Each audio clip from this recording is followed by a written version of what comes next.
Hello everybody and welcome to the Sophos Firewall Academy for Sophos Firewall version 18.5.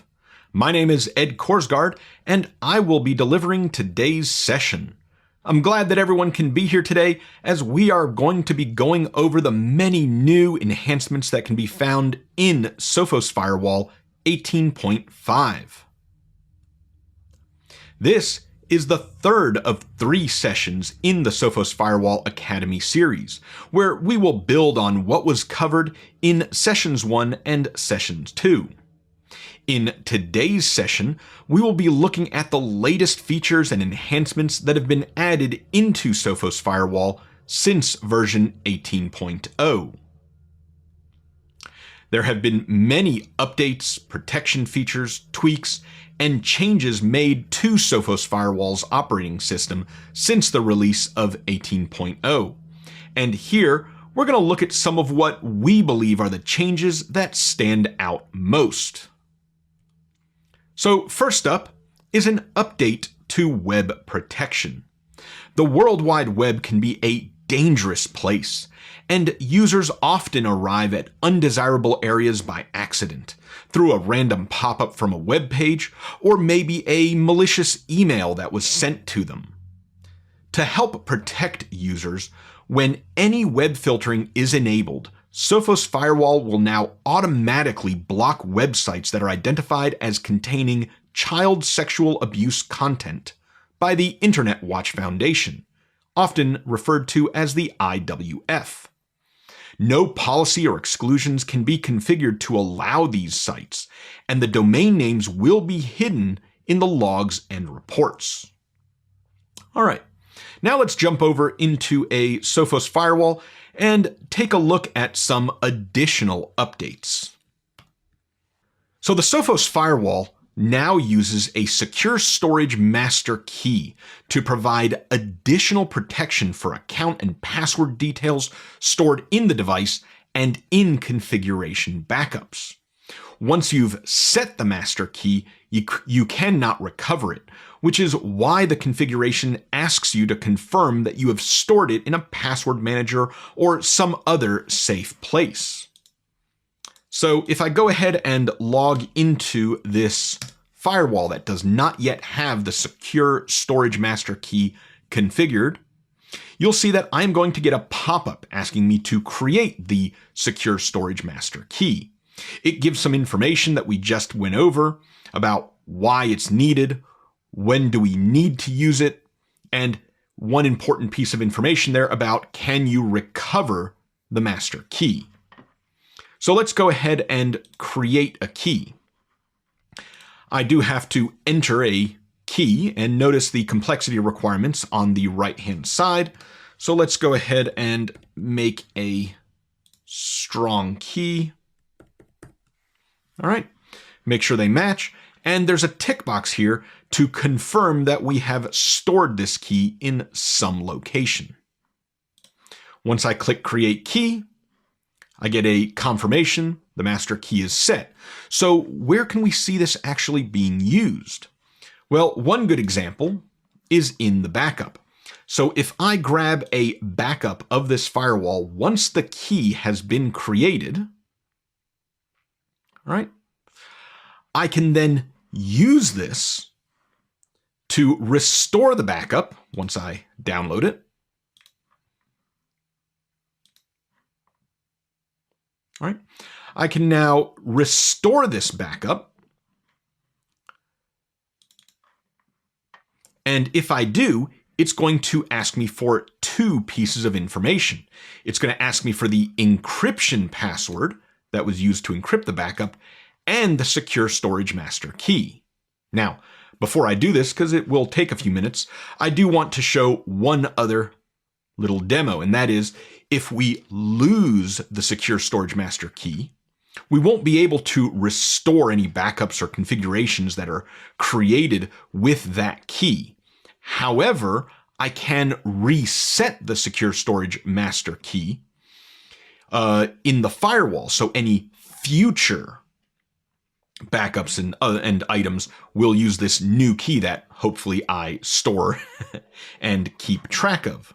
So how is this done? If you need to reset the secure storage master key, this is actually done from the console. So I'm going to log into the console of this firewall where I just set the secure storage master key. And you'll notice under number 2, which is the system configuration, there is now an option, number 5, to reset the secure storage master key.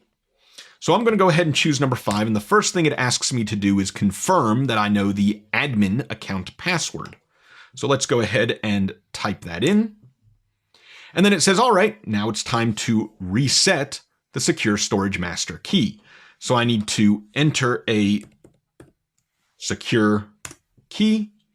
I need to confirm my secure key. Again, I have the minimum security requirements listed on the screen. And once I do, my secure storage master key has been reset. Now let's go back to the firewall where I have a backup that was made with a different key. So I could take a new backup that would use this new key, but I'm going to restore the backup that was taken with the previous key. So I'm going to enter the encryption password. This is this password here. All right. Choose to upload and restore. And it's going to pop up and ask me for the secure storage master key that was used when this backup was created. So I'm going to enter my previous secure storage master key, click restore, and assuming that I entered everything correctly, the backup is restoring and the firewall is doing its thing. While this finishes up, let's go ahead to another firewall that I happen to have here ready to go. Oh, and it's decided to log itself out on me. That's fine. Let's go ahead and log into it and take a look at some other features. So we can now configure cleanup for the synchronized app control database to remove obsolete applications that are no longer in use. This is done under the Protect Central Synchronization menu. From here, under Synchronized Application Control, I now have a menu item to clean up the application database. Once we enable this with the tick box, I can choose how long to retain applications in the database, anywhere from 3 to 12 months. Let's go ahead and set this to the default of 6 months. When I click Save, the Sophos Firewall will run a daily check for applications older than the threshold and remove them in batches of 100 every 5 minutes. Applications are also deleted from application filter policies if they were added individually. So when I click Save, this will go ahead and configure the firewall, and the next time it runs its check, it will begin removing old applications. In my example, 6-month or older applications. So coming back to our slides for a minute, we have another new feature which allows us to control the behavior of the Sophos Firewall when it detects an endpoint has a missing heartbeat by either suppressing or delaying the reporting. This allows the endpoint to resume the heartbeat with the Sophos Firewall before any action is taken that could disrupt a user's work. All of this is configured in the console as can be seen in the slide. There are 2 different options for this. The delay missing heartbeat detection command sets the time to wait before moving the endpoint to a missing heartbeat status. We normally recommend using this when there are frequent adapter changes. For example, when switching between maybe wireless and wired connections. The default setting is 60 seconds, and it can be set to between 30 and 285 seconds in multiples of 15. The suppress missing heartbeat detection command sets the time to wait before Sophos Firewall reports the missing heartbeat status to Sophos Central. We recommend using this option if endpoints are expected to frequently sleep, hibernate, shut down, and then wake up. The default setting for this is 0 seconds, and it can be set between 0 and 120 seconds. All right. Let's come back to our demo area here, and let's talk a little bit about authentication. So there's a new optional domain name field that can be found in the Radius server configuration. Using this field, users can now be created for Radius using UPN or user principal name format. If I come and look at the users that already exist on this firewall, here we have 2 users that were added through Radius. I have F. Rogers and J. Smith, and you can see that their username uses the very basic SAM account name style name, F. Rogers and J. Smith. Now, if I come over to my servers and edit my Radius server, I can see I have a field called domain name. And if I enter the domain name for this environment, which happens to be sophos.local, and save it, it doesn't affect the existing users. So what I need to do is now log in as a user that hasn't authenticated with the firewall yet. So I am going to come over to a server that I have here. This is my NYSRV server. And I'm going to connect to the user portal of the firewall. And I'm going to connect as LFox, a user that has not yet authenticated against this firewall. Enter my CAPTCHA. Hopefully I do this correctly. And if everything was typed correctly, I am now authenticated as LFox to the user portal of the firewall. So what does this do for me? Well, I'm going to go ahead and log out here. And then I'm going to switch back over to my firewall and refresh the users. I can now see I have a new user, LFox, and if you look at the username, it's in UPN format, lfox@sophos.local. Next, let's now take a look at some additional authentication information. Besides being able to authenticate against a Windows AD server hosted on-premise or even in the cloud, Sophos Firewall can now authenticate using Azure Active Directory as an external authentication server by utilizing the Azure AD Directory Services functionality. You can find a guide on setting this up in the Sophos community page's recommended reads. Please note that Azure AD Directory Services is an additional charged service and is not included with Azure AD. Next, let's take a look at some changes in zero-day protection and then email protection. So, for zero-day protection, Sandstorm activity and settings have moved from Configuration Advanced Threat to a new zero-day protection under Monitor and Analyze. Here I can see a couple of example files that were submitted to Sandstorm. I'll go ahead and open one of them. Here the unique test file.pdf was submitted by LFox. It came from test.internet.www, just a demo server I have here in this environment. If I'd like more information about this, I can hover over the status and I'll get a little pop-up of the actions that Sandstorm took to investigate this file. If I'd like to get the full report, I can actually click on the View Report button at the bottom of this overview, or I can use the ellipsis to the right of the file to view the report. This will pop open a new tab, and here I now have the report from Sophos Labs, which includes a bunch of information, including some screenshots of the file actually being run in the sandbox. Some other new features fall into the email category.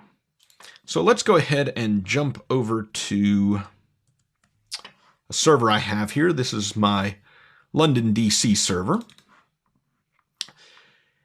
So for security, users can only now release quarantined emails from the user portal. If I log into this little webmail client, I can see that F. Rogers here in his inbox has a quarantine digest email from my Sophos Firewall. If I open this up, I can see that 2 items were quarantined for F. Rogers. Clicking the release link now in a quarantine digest will no longer release the email automatically. Instead, we will get a message that tells the user that they need to log into the user portal. All right. So if I log in as Fred Rogers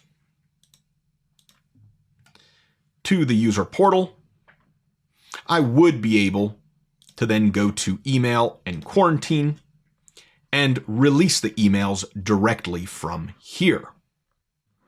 Another feature, here we go, is that when a secure SPX encrypted email is sent to a recipient, the SPX portal now requires a CAPTCHA for additional security. So in this external email server, if I go ahead and log in, I can see that I have an SPX registration request from Sophos. If I click on this, this is the generic SPX registration email. All right, now this additional CAPTCHA is required for both the registration portal and the reply portal, and it cannot be disabled. So when Jay Brown goes to register, he would enter a password, confirm the password, and he would have to enter the CAPTCHA. I think that's correct. Is that a 9 or a G? Let's go with G. Oh, and I forgot my extra secure character. And apparently I typed my CAPTCHA wrong.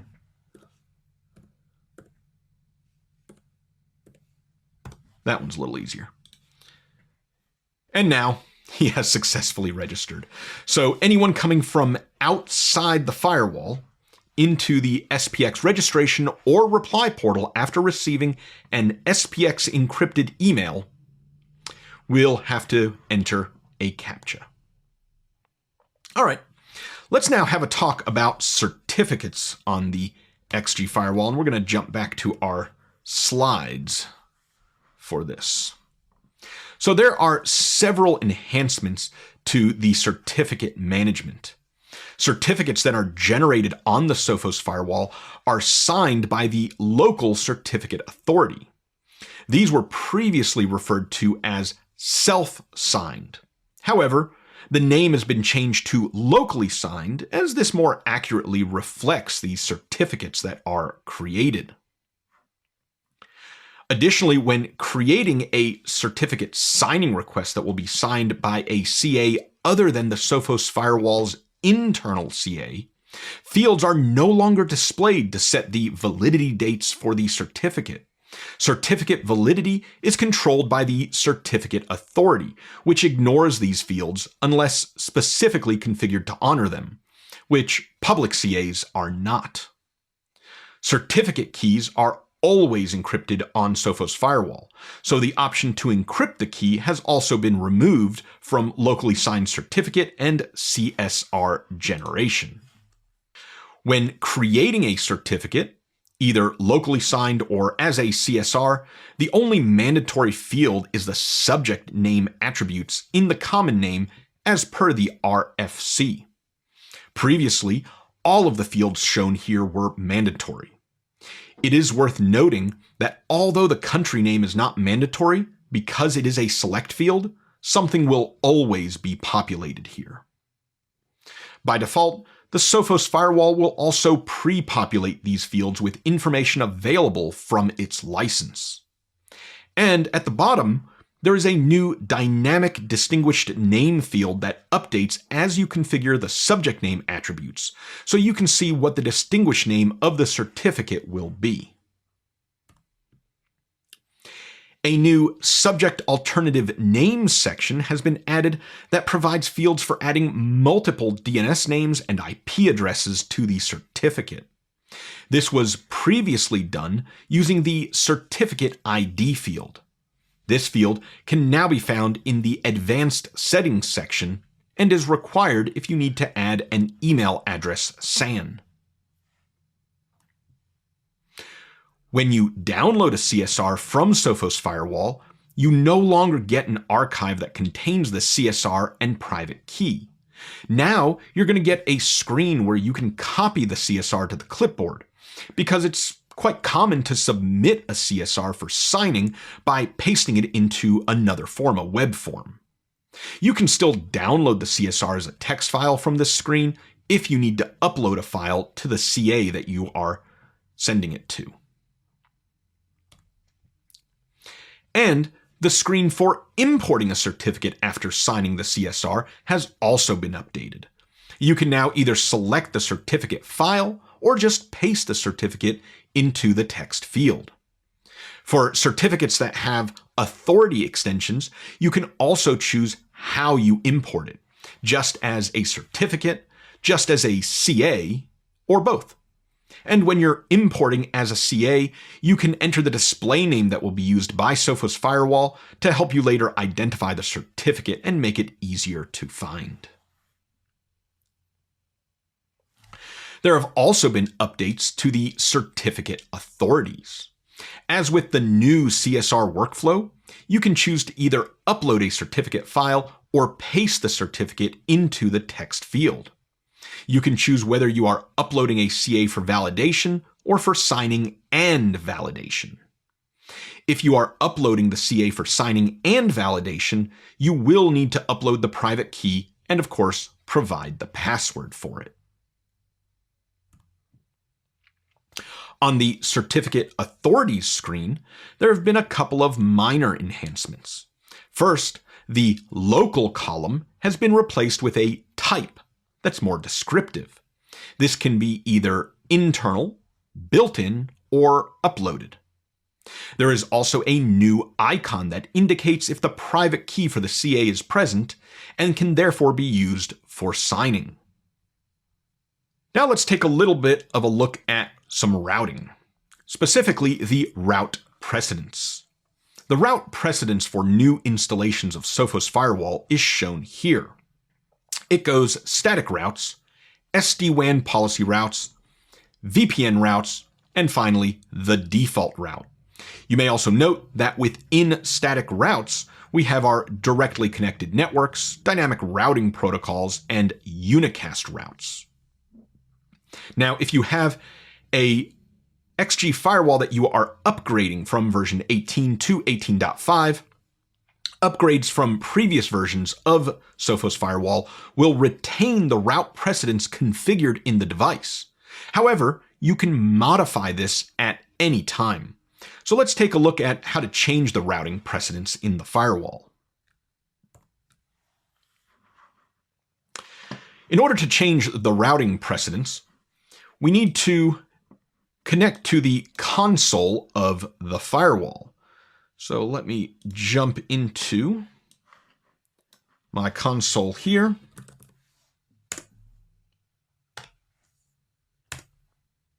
All right, so from the device console, I can use the system route precedence command to first off see what my current routing precedence is. So taking a look at the screen here, I can see that I have the default routing precedence of static, SD-WAN, and then VPN routes. So I can use the system route precedence set command To change this, now if I'm not sure what to type, of course we can use the question mark to see what our available options are. So maybe I want my SD-WAN policy routes to be processed first, then the static routes, and then finish up with VPN. And then again, I can verify this by using the show command once again. So now I can see my routing precedence is SD-WAN policy routes, static routes, and finally VPN routes after changing it. Jumping back to our slides, a few other enhancements to the firewall. We can now create a virtual WAN zone on a custom gateway for single ARM usage after deployment. Now, this would primarily be in just AWS or Azure.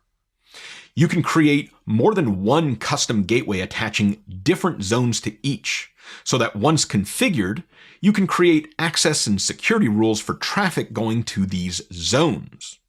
So, for example, in a single VPC or VNet deployment in AWS or Azure, you may use this when the firewall serves as the next hop for all traffic. It allows an admin to apply policies based on zones, for example, WAN to DMZ, instead of WAN to WAN in a single ARM deployment. This configuration may also be used to add an extra layer of security to the internal network. For example, all east-west traffic between the DMZ and the user network can be routed through the firewall. The firewall can then enforce network security and validate access for that traffic. There are 5 things to configure to use a zone for custom gateways. First, you create the gateways with the custom zone attached. Then, you create policy routes to select the traffic and route it through your custom gateway. You may need to configure the route precedence so that the policy routes match first. You will then need to create a firewall rule for the traffic, and finally a NAT rule to perform DNAT and SNAT on that traffic. So let's take a look at an example. So here we have a subnet 172.16.16.0/24.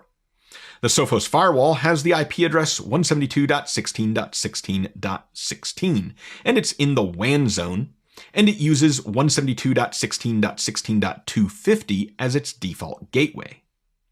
There's another server on the same subnet with the IP address 172.16.16.10 that we consider to be in the LAN zone. So we configure inbound traffic to be routed to the Sophos Firewall.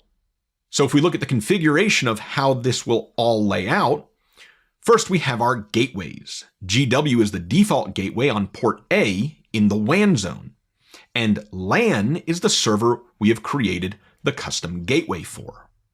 Custom gateways do not participate in load balancing, so to use them you need to create SD-WAN policy routes for the traffic. Here, we have created the HTTP_LAN rule that will match all HTTP traffic and route it to the custom gateway, so that the Sophos Firewall can still route HTTP traffic out to the internet. We have also created a policy route that matches on traffic from the internal hosts and sends it to the default gateway. Remember, the default routing precedence is static routes, policy routes, and the VPN routes. We just saw this.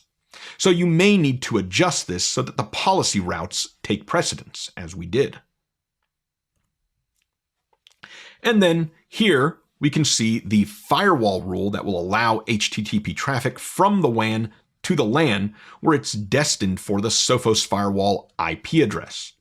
We also have a NAT rule that DNAT and SNAT the inbound HTTP traffic, and a second NAT rule to SNAT the outbound traffic from the LAN server. If we review the contract events by using the -E switch, you can see that the zone for this connection is being changed from 2, which is the WAN zone, to 1, which is the LAN zone. These are the items highlighted in orange on the slide. All right, switching gears here a little bit, let's talk a little bit about another security change that we've seen a little bit of already that could affect both users and administrators. And this is the Sophos Firewall now displays a CAPTCHA on the web admin and user portal login pages when they're being accessed from the WAN zone and the VPN zone. So let's take a look at how this can be modified on the Sophos Firewall. All right. So you can enable and disable the CAPTCHA either globally for both the WAN and VPN zones or just the VPN zone. Once again, this is done through the console. As I get my console opened up here.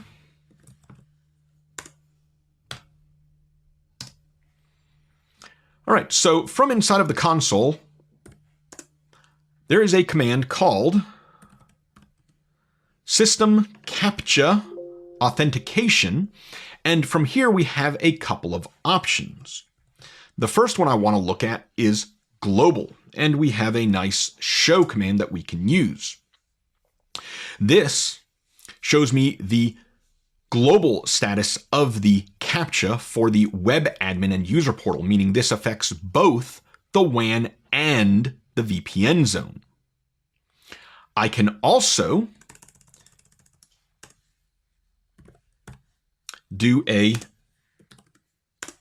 System CAPTCHA Authentication VPN show, which shows me the CAPTCHA status for the web admin and user portal, but only for the VPN zone.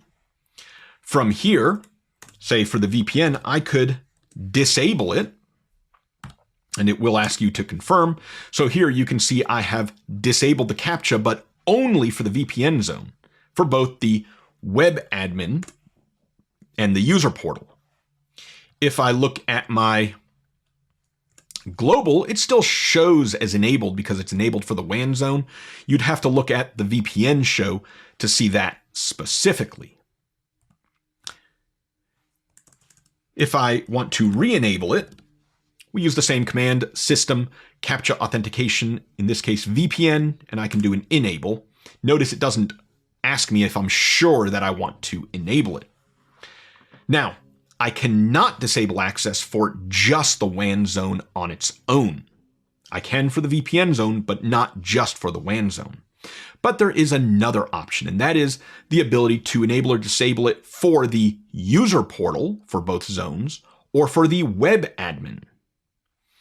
We can do this by using the System CAPTCHA Authentication Global disable for, and then for example, I could say user portal. Again, it will prompt me to be sure that I want to do this. And if I do a show command now, I can see that the web admin console still has the CAPTCHA enabled, but the user portal now has the CAPTCHA disabled, and this will apply to both the WAN and the VPN. Right. To re-enable it, I can just change the word disable here back to enable. And again, it is not going to prompt me. So as you can see, this can be done globally or just for the VPN. So let's talk a little bit about virtualization. Since the release of version 18.0, we've added support for Sophos Firewall on AWS and Nutanix. On AWS, we've recently added support for new EC2 instance types, C5, M5, and T3, as well as support for CloudFormation templates, which can remove the need to run the setup wizard in some cases. The Sophos Firewall is now Nutanix AHV and Nutanix Flow ready to provide protection for networked applications and traffic in Nutanix virtualized environments. Sophos Firewall delivers the same kind of easy deployment, management, and performance that Nutanix AHV is known for. And to finish up with some quick notes, There are many other minor enhancements from version 18 to version 18.5, including improvements to fast path offloading and active-passive high availability configurations. We've also added SHA-256 hashing for the high availability password in HA configurations. And password complexity is now enabled by default for all passwords on the Sophos Firewall. This will help to prevent weak initial passwords during new configurations. Additionally, improvements to synchronized security state change for missing heartbeats for clients that drop off unexpectedly has also been added. So with that, I want to thank everybody for joining me, and now I'm going to hand back control to the team to take your questions.